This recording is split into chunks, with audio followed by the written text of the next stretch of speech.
আবার যদি বাংলাদেশে আয়নাঘর ফিরে আসে, এক শতাব্দীতেও সেই আয়নাঘরের অন্ধকার প্রকোষ্ঠ থেকে জাতির মুক্তি পাওয়ার কোনো সম্ভাবনা থাকে। যে গুম বাংলাদেশে মানবতা বিরোধী অপরাধ এবং আয়নাঘরের জন্ম, যে সংস্কৃতি যার কারণে হয়েছিল, যে একজন ব্যক্তিকে ক্ষমতায় রাখার জন্য এত কিছুর আয়োজন করা হয়েছিল, কালচারে পরিণত করা হয়েছিল, সিস্টেম ডেভেলপ করা হয়েছিল, সেই অপরাধের যিনি নিউক্লিয়াস, তার বিরুদ্ধে আনুষ্ঠানিক অভিযোগ ইনশাআল্লাহ আগামীকালকে আমরা দাখিল করতে যাচ্ছি। আমাদের সবার আগে ওই সব শহীদদেরকে স্মরণ করা প্রয়োজন, যারা অকুণ্ঠ চিত্তে একেবারে নির্ভীকভাবে সেই দানব একটা শক্তি যারা মানুষকে এইভাবে অন্ধকার প্রকোষ্ঠে বন্দী করত বছরের পর বছর ধরে, তাদেরকে বাংলাদেশ থেকে বিতাড়িত করেছিল।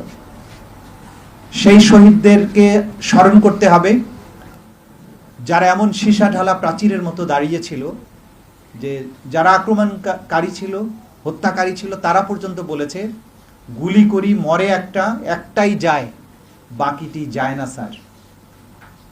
যারা এরকম সীসা ঢালা প্রাচীর গড়ে তুলেছিল তারা কিন্তু অচেনা কেউ নয়। আপনার আমার সন্তান স্কুলে পড়ে, কলেজে পড়ে, কেউ হয়তো স্কুলেও যায় না, এমন বাচ্চাদেরকেও আমি দেখেছি। 5 বছরের বাচ্চা, সে পান নিয়ে দাঁড়িয়েছে এই বিপ্লবের সময়। সুতরাং এই জাতির জীবনের অবিস্মরণীয় অর্জনগুলোর মধ্যে জলজলেতম অর্জন হচ্ছে জুলাই বিপ্লব এবং 5ই আগস্টের বিজয়। এই শহীদদেরকে আমাদের চিরদিন মনে রাখতে হবে। আমরা যদি তাদের অবদান, তাদের স্যাক্রিফাইসের পটভূমিটা ভুলে যাই, তাহলে বাংলাদেশে এরকম আয়নাঘরের সংস্কৃতি বারবার ফিরে আসবে, এবং আবার যদি বাংলাদেশে আয়নাঘর ফিরে আসে, এক শতাব্দীতেও সেই আয়নাঘরের অন্ধকার প্রকোষ্ঠ থেকে জাতির মুক্তি পাওয়ার কোনো সম্ভাবনা থাকবে না। সুতরাং যে মুক্তির আলো আমরা দেখেছি, এই আলো জ্বালিয়ে রাখতে হবে। কোনোভাবেই এই আলো নিভতে দেয়া যাবে না। Plain and simple. আমরা আমাদের সন্তানদেরকে আবারও আয়না ঘরে দেখাটা অ্যাফোর্ড করতে পারবো না। এই জাতির পক্ষে এটা আর অ্যাফোর্ড করা সম্ভব নয় যে হাজার হাজার মানুষ গুম হয়ে যাবে, তাদের লাশগুলো, কঙ্কালগুলো শীতলক্ষা, বুড়িগঙ্গা, সুন্দরবনে কিংবা বঙ্গোপসাগরে পাওয়া যাবে। এই জিনিস বহন করার মতো ক্ষমতা আমাদের আর নাই, এই জাতির আর নাই। আমরা সিম্পলি আনএবল। আমরা এটা আর হতে দিতে পারি না। সেটার জন্য কি করতে হবে? প্রথম কথা হচ্ছে, এই অপরাধের বিচার আমাদের নিশ্চিত করতেই হবে। বিচারের কাজ পুরোদমে আগাচ্ছে। অনেকের মধ্যে যেটা সন্দেহ, সংশয় ছিল যে এতদিন সময় লাগছে কেন, 6 মাস হয়ে গেল, কেন বিচার হচ্ছে না? দেখুন, আন্তর্জাতিক অপরাধ ট্রাইব্যুনালের কার্যক্রম একটা আন্তর্জাতিক স্ট্যান্ডার্ড মেনটেন করে করতে হয়, এবং এইটা পৃথিবীর সবচাইতে জটিলতম অপরাধের নাম হচ্ছে ক্রাইমস এগেনস্ট হিউম্যানিটি বা মানবতা বিরোধী অপরাধ।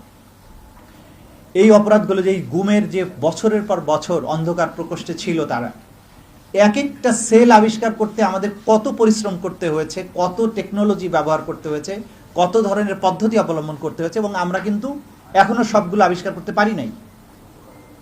সুতরাং এই তদন্ত শেষ হতে একটা যুক্তিসঙ্গত সময় লাগবে। এটা মোবাইল কোর্টের মতো নয়, ম্যাজিস্ট্রেট গেল, ভোক্তা অধিকার গেল, গিয়ে বলল আপনার সামগ্রীতে ভেজাল আছে, তাৎক্ষণিক 50,000 টাকা বা 5 লক্ষ টাকা জরিমানা করে দিল, অথবা 1 মাসের জেল দিয়ে দিল।